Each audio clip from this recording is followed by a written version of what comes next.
Tom Canty was very poor. He and his family were paupers. There were a great many paupers in London in the year 1547.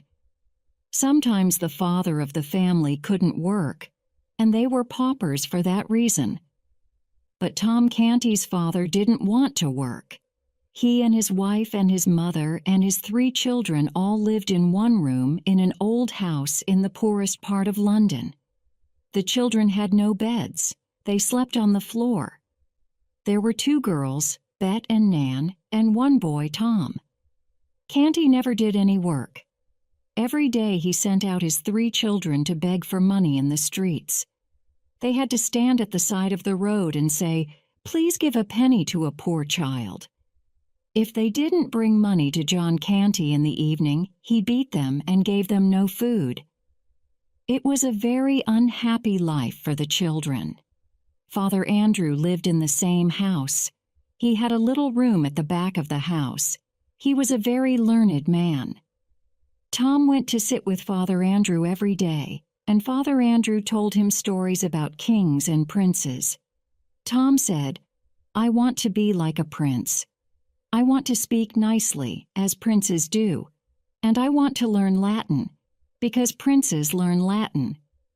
So Father Andrew taught Tom how to speak nicely and how to be like a prince, and he taught him Latin. When Tom was with other boys, he played at being a prince. Sometimes the boys laughed at him and called him Prince Tom, but they liked him. They played by the river and went swimming in the water. Tom could swim very well. The King of England at that time was King Henry VIII. He had 1 son, Edward. Prince Edward would be king when his father died. King Henry VIII lived in Westminster Palace in London. Father Andrew said to Tom, "You should go to Westminster Palace and see a real prince. Prince Edward is the king's son. He lives there, and perhaps one day you would see him." So Tom went to the gate of the palace and looked through it. There were 2 soldiers standing there, 1 on each side of the gate. They wouldn't let Tom come close. He saw a great many kind gentlemen and ladies coming and going inside, but he did not see the prince. He went to the gate day after day. Then one day he saw a boy coming out of the door of the palace. The boy came quite near to the gate. Tom ran to the gate so as to see him better. "I want to see the prince," he cried. One of the soldiers said, "Keep back," and he hit Tom. He hit him so hard that Tom fell down on the ground. The prince saw this, and he was angry. "Why did you hit the poor boy?" he said. "Open the gate and bring him in." "He's only a poor beggar boy," said the soldier. "The king, my father, is king of all the people, rich and poor," said Prince Edward. "Bring the boy in." So the soldier opened the gate and brought Tom in. "Come with me," said the prince. "Tell me who you are and why yon want to see me so much. You have come to the gate day after day. I've seen you from my window." Then the prince led Tom to a room inside the palace. He called a servant. "Bring food," he said. So the servant brought food and put it on the table. Tom had never eaten such nice food before. "Now," said the prince, "tell me about yourself." "What's your name? Where do you live?" "I live with my father and mother and grandmother and my 2 sisters in a room in Pudding Lane." "In one room?" said the prince. "Do you all live in one room?" "Oh, yes," said Tom. "There are hundreds of rooms in this palace. Why do you all live in one room?"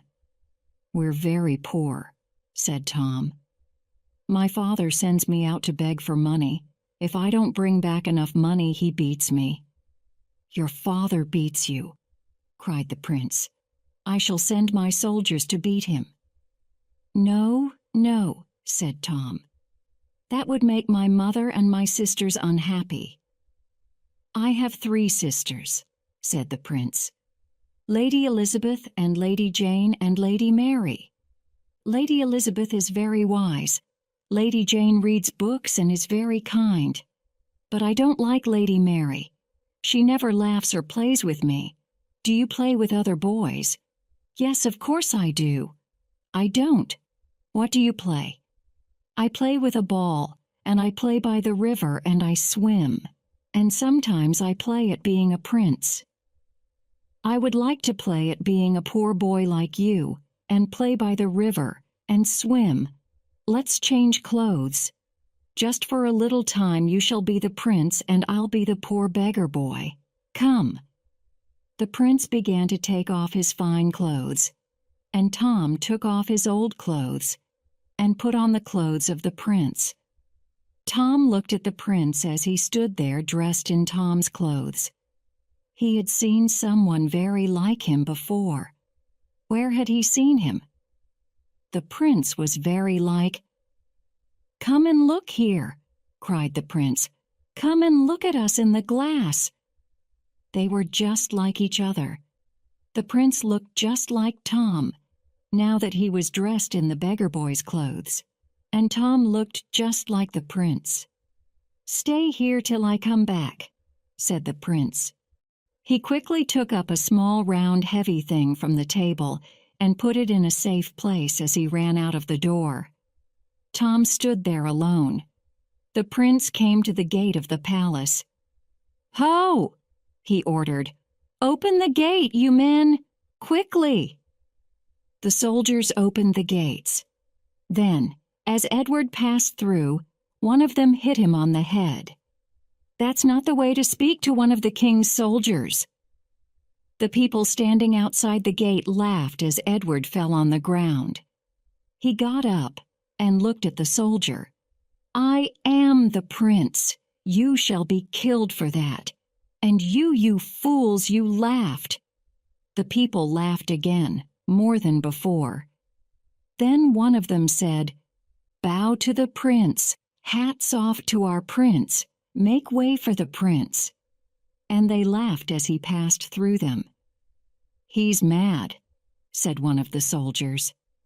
"Quite mad," said the other. Edward went along the street. The people didn't follow him. They were afraid of mad people. Perhaps the boy might be dangerous, they thought. He walked on and on. He did not know where he was. Prince Edward did not often go out into the streets of London. He was not wearing shoes. Tom Canty didn't have shoes, but his feet were hard. Prince Edward's feet were soon cut by the stones and covered with blood. He was very tired, and he needed food. "Oh, where can I find rest and food?" he cried. "Where can I find someone who will lead me back to the palace?" A fine gentleman passed by on a horse, and Edward called out to him, "Sir, I am the prince. I ask you to take me back to the palace." But the gentleman did not hear what he said. He thought that he was only a beggar boy asking for money, and he rode on. At last Edward came to a big building that he knew. "Ah," he cried, "that's Christ's hospital. My father the king gave that building as a school for poor boys. I can get help there." A lot of boys were play-tog in front of the building. Edward called one of them. "Ho, boy," he said. "Go to your teacher and tell him to come here. Tell him that Prince Edward orders him to come." The boy laughed. "Do as you are told," Edward said, and hit the boy. The boy called out to the others, "Here's a mad boy. His head's hot. Let's throw him into the water." 3 or 4 of them took Edward and threw him into some dirty water and laughed as he climbed out on the other side. Night was coming on. "It's late," thought Edward. "I must find some place where I can sleep tonight. Then I'll go back to the palace tomorrow. I must go to Tom's house and sleep there. Pudding Lane. That's where he lives." He went on and on. The sky was red with evening, and lights began to shine in the windows of the houses. Then a heavy hand came out of the darkness and took Edward by the arm. "What are you doing out so late at night? Hey? Tom Canty, can't you answer your father? What money have you got for me?" "Oh," cried Edward, "are you his father?" "His father? I'm your father." "No, no," cried Edward. "I'm the prince. Your son is in Westminster Palace. Take me there and bring him home." John Canty looked at the boy. "Mad," he said. "Quite mad." He took the prince's arm and pulled him along. He was a very strong man.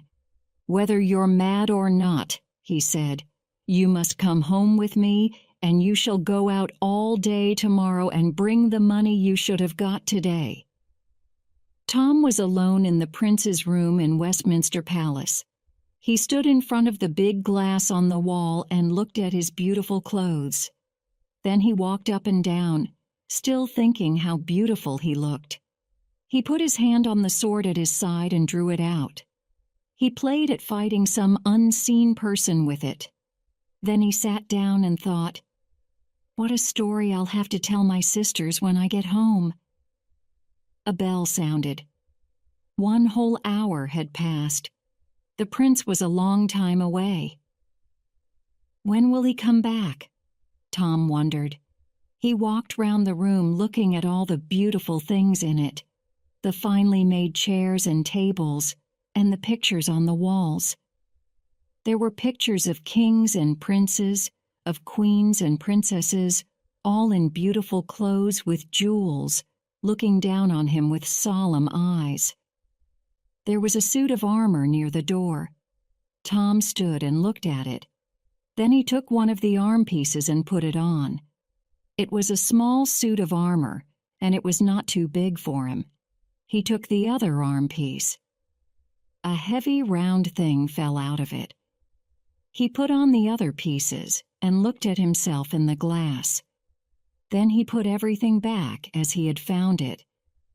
He did not know what the round thing was, but he put it back inside the arm piece. Another hour. Torn began to feel afraid. "Someone will come and find me here and say, 'Who are you? What are you doing here?' And the prince won't be here to tell them the truth, and they won't believe what I say. What shall I do? I must get out of here." Then he thought, "Perhaps there is no one in the next room. If I walk quickly and people don't see my face, I may reach the gate, and the soldiers will let me out." So he opened the door. There were 4 gentlemen standing outside, 2 on each side of the door. They bowed low. "Oh, oh, oh!" cried Tom, and he ran back into the room and shut the door. The gentlemen looked at each other. "I think Prince Edward is ill," said one. "Yes, perhaps he is," said another. "We should ask one of his sisters to go to him," said the third. "Lady Jane," said the fourth. "I'll go to Lady Jane." The door of the prince's room opened. Tom ran back to the far end of the room. He saw a beautiful girl standing at the door. Her face was kind. He fell on his knees. "What's the matter, my dear brother?" said Lady Jane. "Why are you on your knees?" "Save me! Save me!" cried Tom. "I'm not your brother. I'm not the prince. I'm only a poor boy, Tom Canty of Pudding Lane." She took his hand. "Come," she said. "Send for the prince and ask him to give me back my clothes," cried Tom. "Come," said Lady Jane. "Your father wants to see you." "My father? Is John Canty here?" But Lady Jane led him through one great room after another. One of the gentlemen had told the king that Prince Edward was ill. Tom was led into a very big room. There was a bed in it, and on the bed he saw a fat man with a white face. King Henry VIII was very ill. He had not long to live. "Come, Edward, tell your father the king. What is the matter?" "Are you the king?" said Tom. "Yes, of course I'm the king, and I'm your father. What are you afraid of?" "Sir, I am not your son. I'm not the prince. I'm poor Tom." The king looked at him angrily. "Stop this foolishness. You are the prince, and if you say that you are not the prince, I shall be very angry. And do you know what I do to people when I am angry? Do you?" "Yes, sir," said Tom. "Now go. Let me hear no more of this foolish talk. You've been reading too many books and they have turned your head. Lord Hertford go with the prince. He must rest before going to the city banquet tonight. Many great men will be there to meet the prince who will be king when I am dead. Then come back." Tom was led away to the prince's room. After a short time, Lord Hertford came back to King Henry. "My lord," said the king, "I know that I have not long to live, but the work must be carried on. Orders must be given, and laws must be made even when I am too ill to write my name or put my seal on them to make them a law.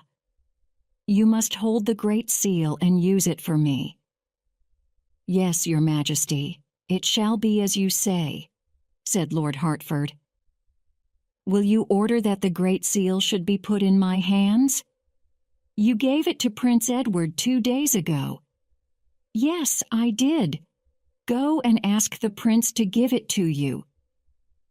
Lord Hertford went away and soon came back. "Your Majesty," he said, "the prince doesn't know where it is." "He doesn't know where it is? Did he say that?" "Yes, your Majesty." "He can't remember what he did with it?" "No, your Majesty." "He's ill. That's the reason. That's why he can't think." "Yes, your Majesty." "Let it wait," said the king. "He'll remember later, when he is well." There were long steps going down from the Palace of Westminster to the river. The royal barge was a big boat in which the king traveled on the river. On each side of the steps, soldiers stood waiting for their prince to come out. The great doors at the top of the steps opened, an order was given, and the soldiers stood up very straight. Lord Hertford and other great gentlemen came out and stood on each side. Then they all bowed low, as Tom was seen in the doorway. He was dressed in white. He stood there looking down at the river, where in happier days he had played and gone swimming. But now he must be a prince. The king had ordered it.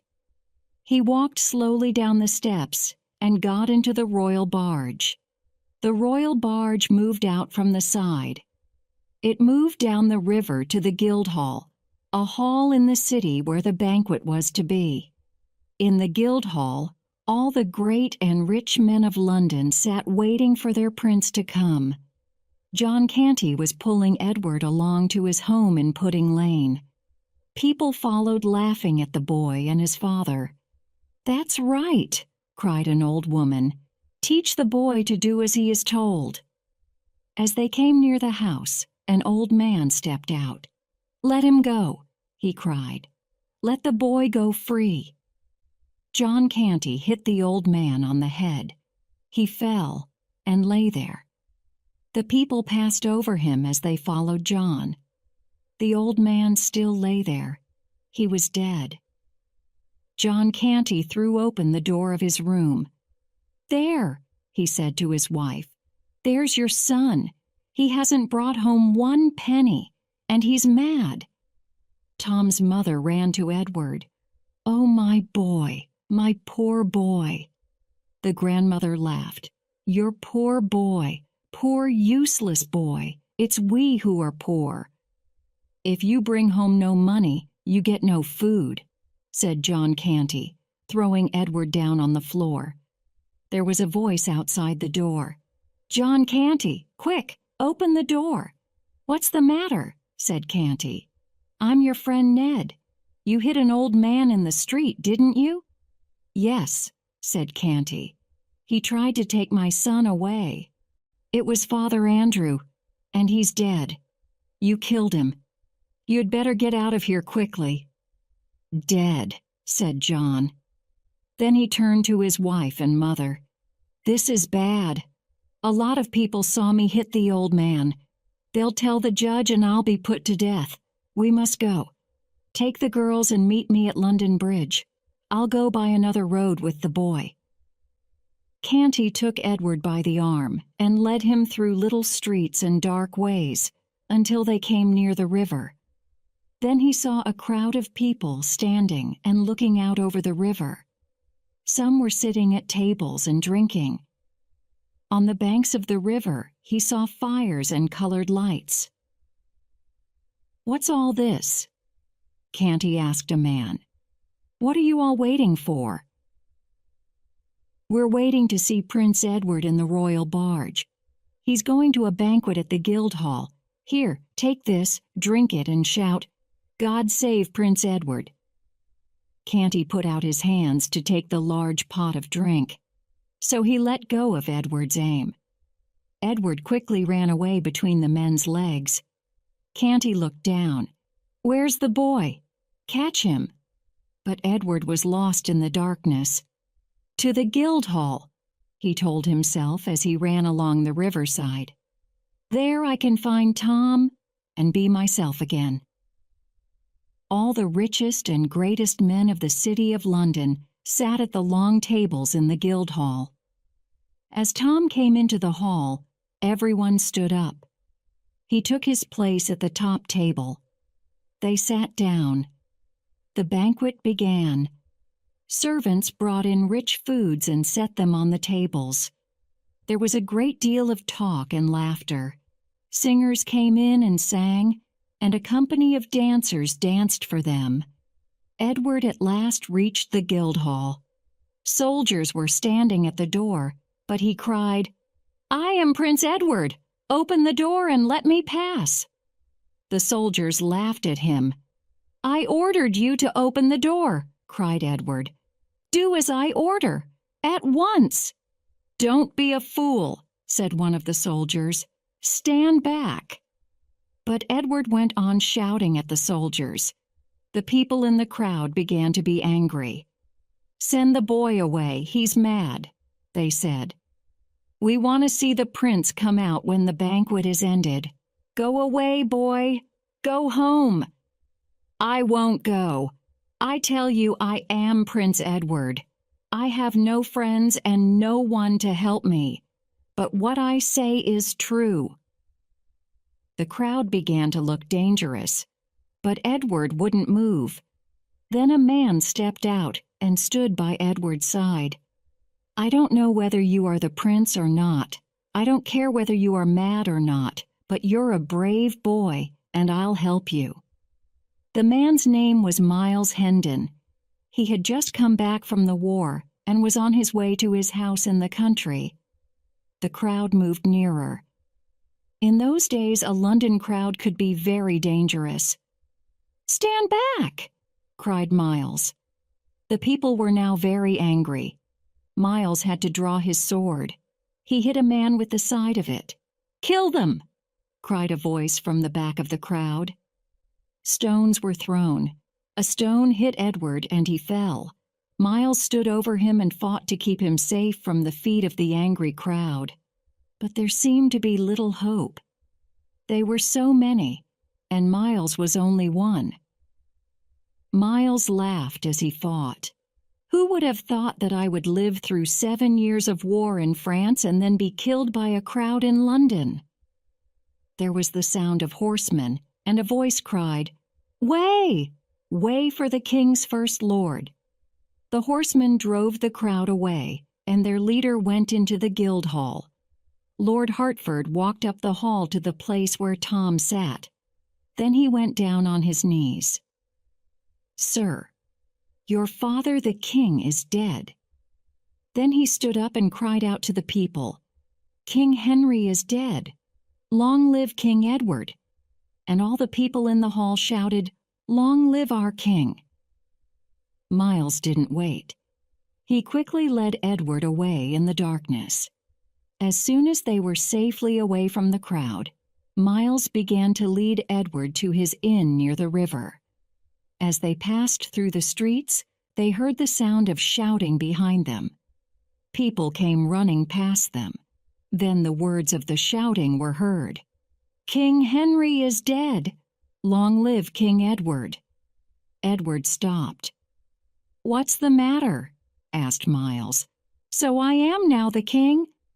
"Prince or king," said Miles. "It's all the same to me. You're a brave boy and I'll take care of you. Come along to my room near London Bridge and we'll get some food. After that fighting, I need a good meal." Miles had a room in an inn near the bridge. As they came near to the inn, Edward heard a voice that he knew too well. "So you have come at last," said John Canty. "I'll give you a good beating for keeping me waiting so long." He put out a hand to take Edward's arm. Miles Hendon put Edward behind him and stood face to face with Canty. "Who are you?" he said, "and what is this boy to you?" "He's my son." "That's not true," cried Edward. "Do you want to go to this man?" said Miles. "No, no, no," cried Edward. "He isn't my father. I'll die before I go to him." "Then you shall not go to him," said Miles. "But I say that he will," cried Canty, and put out his hand again. Miles put his hand to his sword. "If you come any nearer, I shall put this sword through your body. Now go, let me see no more of you. Go." Canty moved away and was lost in the crowd. Miles led Edward to a little inn and went up to a small room at the back. There was a bed, 2 chairs and a table and a wash-place. Edward threw himself down on the bed. "Call me when the meal is ready," he said.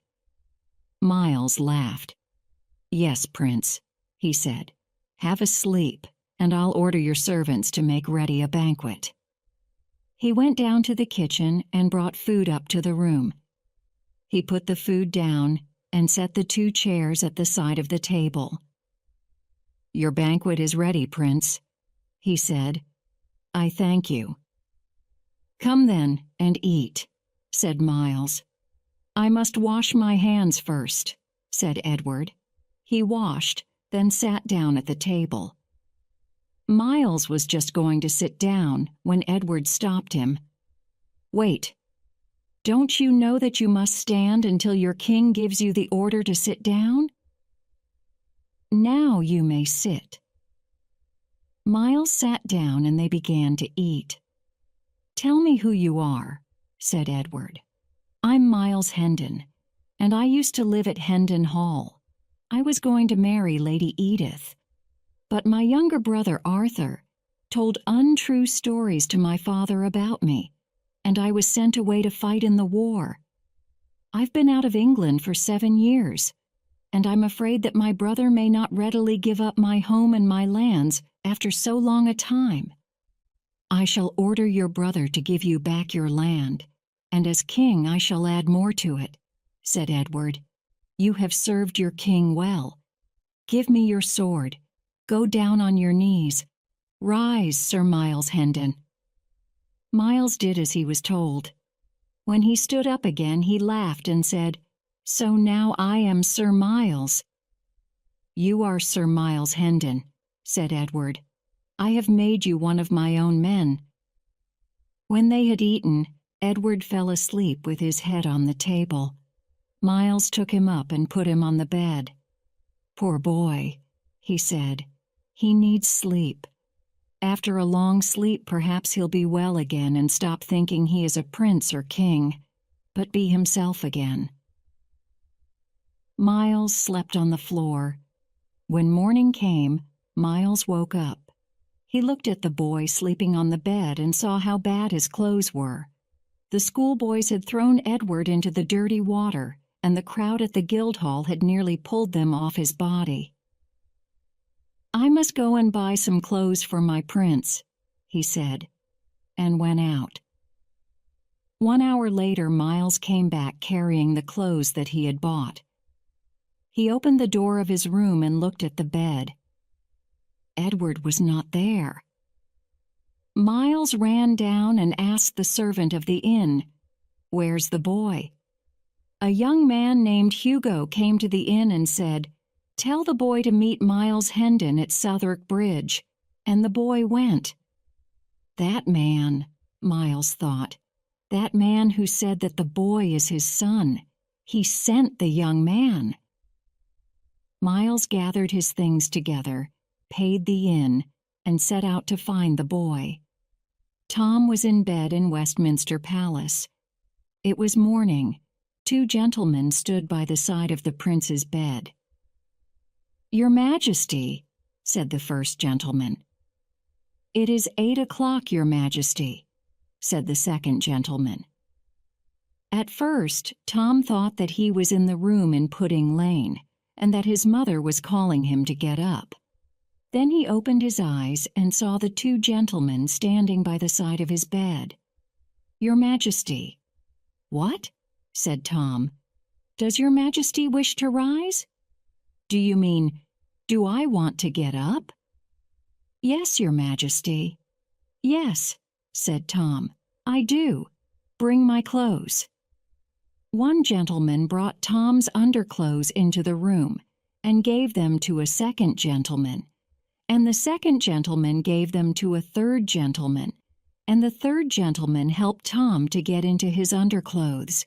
Then the first gentleman brought his shirt and gave it to the second gentleman, and the second gentleman gave it to the third gentleman, and the third gentleman put the shirt on Tom. And this was done with each thing. Tom went into another room to have his breakfast. One servant brought the food into the room and gave it to a second servant, and the second servant gave it to a third servant, and the third servant put it on the table.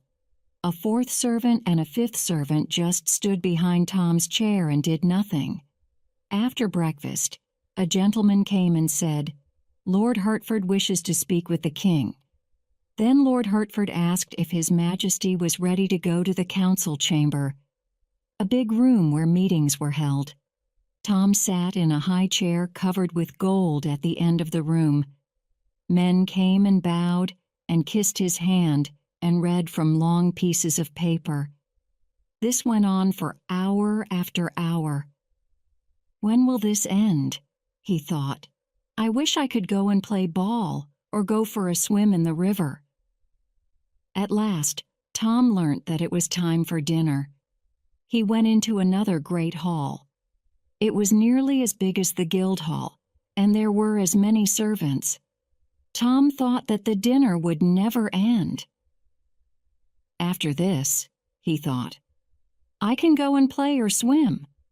But after dinner he had to go and write Edward on one paper after another. He didn't know what was written in the papers, and he didn't care. He saw how the real Edward had written his name, and he made his writing just the same. In the evening there was another great dinner. When at last Tom went to bed, he said to himself, "The clothes are beautiful, and it's a beautiful house, and the food is nice, but I don't like being king. I wish I could go back to Pudding Lane and play with the other boys and swim in the river." Edward looked at the young man. He didn't like him. He was dirty, and his eyes looked from side to side, never straight at Edward. "Who sent you?" "Miles Hendon." "What is your name?" "My name is Hugo." "What did Sir Miles say?" "He said, 'Tell the boy to come to me.'" "Tell?" Edward was surprised and rather angry. "I am his king. He is wounded. He asks you to come and help him." "Ah," said Edward, "then I'll go. He is my true servant, and I will help him." The young man led Edward out into the country. They went on and on and on. "Where is Sir Miles?" said Edward. "Not far from here," said the young man. "He's there in that wood." They went into the wood. There was a hut in the wood, hidden among the trees. Hugo opened the door, and Edward went in. "So you have come at last," said John Canty. "You have come to help your dear father, who is hiding here because he killed a foolish old man." "Where is Sir Miles?" said Edward. "Take me to him. I don't know where your friend is, but you seem to love him so much that I told Hugo to use his name. Now you'll go out with Hugo and get money and food for your dear father. You know how to beg, and Hugo will see that you don't run away." Hugo led Edward out into the road on the other side of the wood. "Stand here," he said. "I'm your brother, and I'm very ill. Soon someone will come along the road. I'll cry out in pain, and you'll go to him and say, 'My poor brother, he's ill and we haven't had any food. Help us.'" There's someone coming." Hugo threw himself down at the side of the road and began to cry out, "Ah, ah, ah, I'm dying! Water, help!" The man came to him. "Poor boy," he said. "Let me help you." "Kind sir," said Hugo, "give my brother a penny to go and buy food." "But you're ill. I can't leave you here in such pain. Your brother will help me to take you to a house." He turned to Edward. "Come, boy. Help me to carry your brother to a house where he can be cared for." "I'm the king," said Edward. "That isn't my brother. He's a beggar and a thief, and he isn't ill." The man looked at Hugo.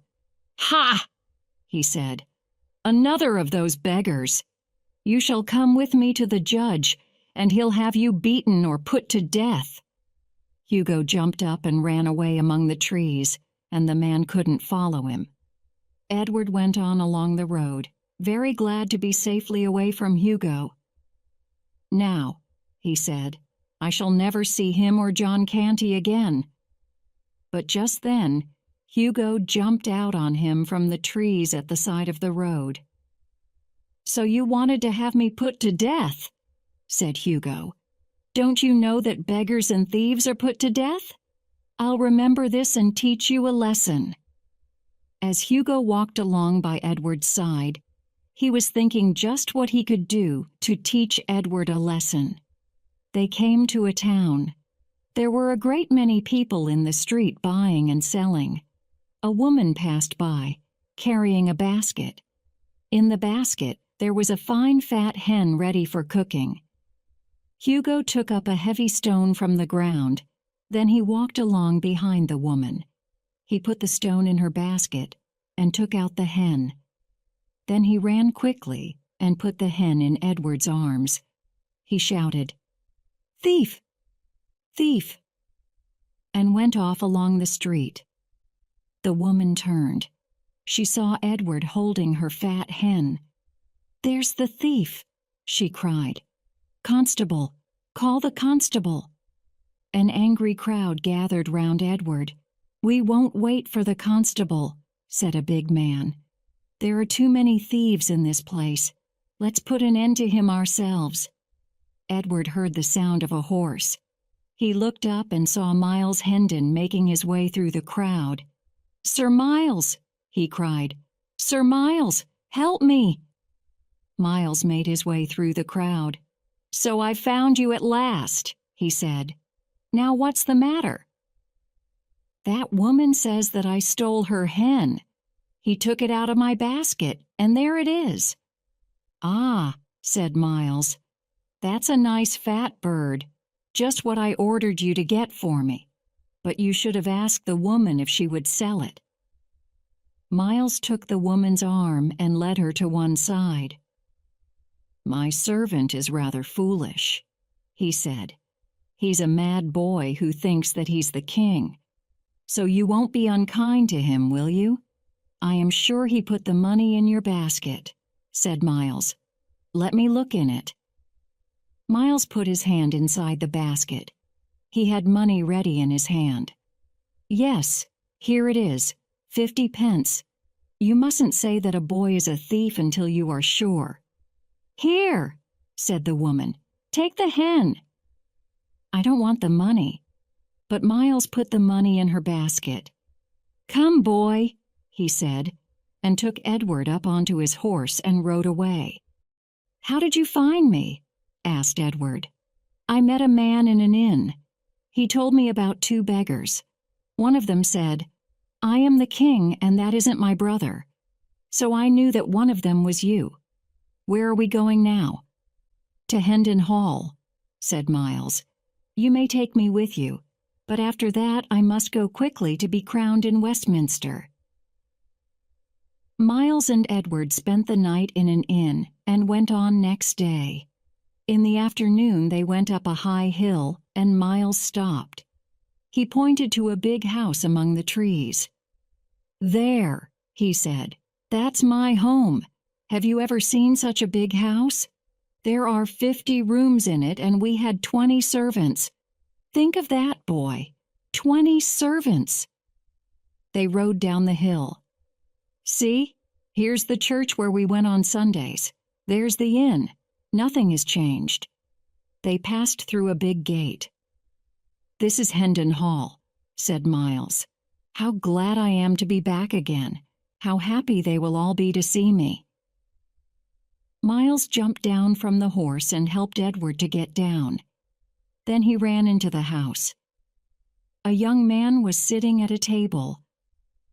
"Arthur," Miles cried, "say that you are glad to see me again. Where's my father?" The young man looked up. "Who are you?" he said. "I'm Miles Hendon, and you are my brother Arthur. I have just come back from the war after 7 years. My brother Miles was killed in battle 3 years ago. I had a letter from France saying that he was dead." "That isn't true. Call my father, Sir Robert. Where is my father? He'll know me." "Sir Robert is dead." "Call the servants, those who were here 7 years ago. They'll know me." "They are all new. None of those servants are here now." "You sent them all away. I see it. You made ready for my homecoming. No one must know me. No one must say, 'That's Miles Hendon.' But Lady Edith will remember me." "Lady Edith knows that Miles Hendon is dead," said Arthur. "She saw the letter, and she will soon become my wife." "You wrote the letter. You told her that I was dead." Miles ran across the room at his brother. "You have stolen my home. You have stolen my land, and now you want to steal Lady Edith, who was to be my wife." He threw Arthur to the floor. "Help! Help! Help!" shouted Arthur. The servants heard his cries and ran into the room. They carried Miles and Edward away to the prison. Miles and Edward were in prison. "How long do you think we shall be here?" asked Edward. "We shall be kept here in prison until the judge comes. Then he will hear what Arthur has to say, and he will give judgment." "What judgment?" said Edward. "Perhaps he will think that you and I are both mad, and will order us to be beaten and sent away." "Beat me? The king?" said Edward. They heard a sound at the door. It opened, and a man came in. He put some food down on the table. Then, as he turned to go away, he looked at Miles's face and stopped. "Basil!" cried Miles. "Basil! You used to work in the garden when my father was alive." "Why, yes," said the man. "It's Mr. Miles." "No, it can't be. Mr. Miles was killed in the war." "He wasn't killed, Basil. My brother Arthur wrote a letter himself to say that I had been killed because he wanted my land and Lady Edith. Now I have come home. Mr. Miles, I'm glad to see you again. Your brother Arthur is a bad man. He sent all the old servants away. I'll told everyone that you are back again." "No, no," said Miles. "You mustn't tell anyone that I'm here." If my brother thinks that anyone knows me, he'll send men to kill me when I get out of prison." "Yes," said Basil, "he would do that."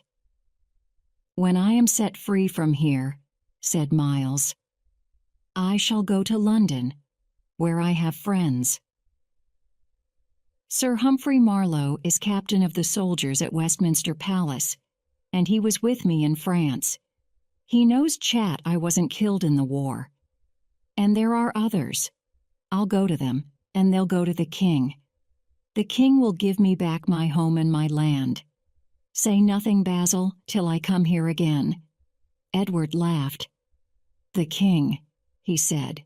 "Ask him who is king now." "King Henry is dead," said Basil.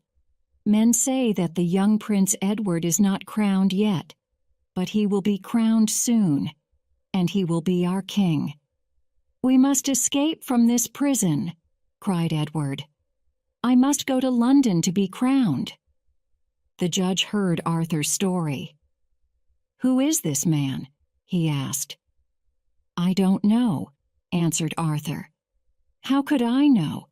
He is some thief or beggar, and lies mad. He thinks that lies my brother Miles, who was killed in battle 3 years ago, and I am told that this boy who is with him is quite mad. He thinks that lie is the king. Let the man be put in the stocks, and let the boy be beaten so that he may learn to find better friends." "No, sir," cried Miles. "The boy is very young, and he isn't strong. He's ill. Let me have the beating." "It shall be as you ask," said the judge. So Miles was beaten, and then put in the stocks. People came to look at him and throw things at him, but Edward stood in front. "Keep back," he cried. "This is my friend." "I order you to keep back." The people laughed. "He's a brave boy," they said, "and he loves his friend." They threw a few things at Miles, some bad eggs and old fruit, but not very much. So Miles sat in the stocks all day. In the evening Basil came and brought them food, and Miles was set free. Then Miles and Edward set out to go to London. When Miles and Edward reached London, they found the streets full of people. Flags were hanging from all the buildings. They went to an inn and had a meal. When it was finished, Edward said, "Bring me a pen and paper. I want to write a letter." "Who will you write to?" asked Miles, laughing. "To the king? He won't read letters today. He's going to be crowned today." Edward sat thinking with the pen and paper in front of him. "What can I write which will make the great lords believe me? What do I know that Tom can't know? Something that no other person in the world knows? Yes, there is one thing." He wrote a few words. "Now," he said, "let's go to Westminster." Miles and Edward came to the gate of Westminster Palace. All the great lords and ladies of the country were gathering together in Westminster Abbey, the church in which all the kings and queens of England are crowned. In the Palace of Westminster, Tom was ready to put on the fine clothes in which he would go to Westminster to be crowned. With him were Lord Hertford and Lord Somerset, and the rulers of the land. At the door stood Sir Humphrey Marlowe, waiting to give the order to the soldiers who were to march with the prince to the abbey. There was a noise at the gate, shouting and sounds of fighting. Sir Humphrey turned to one of his men. "Go and see what is happening." In a short time the man came back. "There's a man there, and a boy with him. The man says that he is Miles Hendon, and the boy says that he has a letter for the king. I think he's mad. He says that he is the king." "Miles Hendon," said Sir Humphrey. "He's a brave man and a good soldier. What is he doing in a fight at the palace gates?" Tom stepped forward. "Did you say a boy? With a letter?" "Yes, Your Majesty." Bring them here." "But, Your Majesty," said Sir Humphrey, "I order it. Bring them at once." So Miles and Edward were led into the room where Tom and all the great men were gathered. As Edward came in through the door, Tom ran and threw himself down on his knees. "Your Majesty," he cried, "you have come just in time." "The madness has come on him again," said Lord Hertford. "What shall we do?" Edward had raised Tom up, and they stood side by side. "Take hold of that boy," cried Sir Humphrey, pointing to Edward. Then he turned to Miles. "Miles, what are you doing here?" "Stop!" cried Lord Hertford. "Look at those two faces. They are so like each other. I could almost believe. I don't know what to think. Perhaps our prince here was not mad. Perhaps he is not the real prince." "Is there any question that we could ask the boy which would help us?" said Lord Somerset. Lord Hertford turned to Edward and asked him question after question about King Henry, about Edward's mother, about the palace and those who worked in it. Edward answered all the questions. "But," said Lord Somerset, "he might know all those things but not be the real prince." "What is in that letter?" said Tom. Lord Hertford took the paper and read, "Where is the great seat?" He turned to Tom. "I asked you, Your Majesty, many days ago, but you didn't tell me. I don't know what the Great Seal is, and I don't know where it is," said Tom. "Look inside the armpiece of the suit of armor in my room," said Edward, "and you'll find it." "Oh, that!" cried Tom. "That round heavy thing. What did you do with it?" cried Lord Hertford. "Tell me." "I used it to crack nuts." "He used it to crack nuts." The great lords and rulers of the land laughed and laughed. So the real Edward was crowned king, and he was a very good king because he had been among the people, and he had learned how they lived and what they needed. Tom lived in the palace and was the king's best friend. Sir Miles got his home and his land again and married Lady Edith. King Edward often went and visited him at Hendon Hall, where Basil was working as head gardener. John Canty was never seen again, but Tom gave his mother and his two sisters a very nice house in the country. King Edward did not live very long. When he died, Tom went and lived with his mother and sisters, and he wrote this story, telling how Tom, the pauper, was for a few days King of England.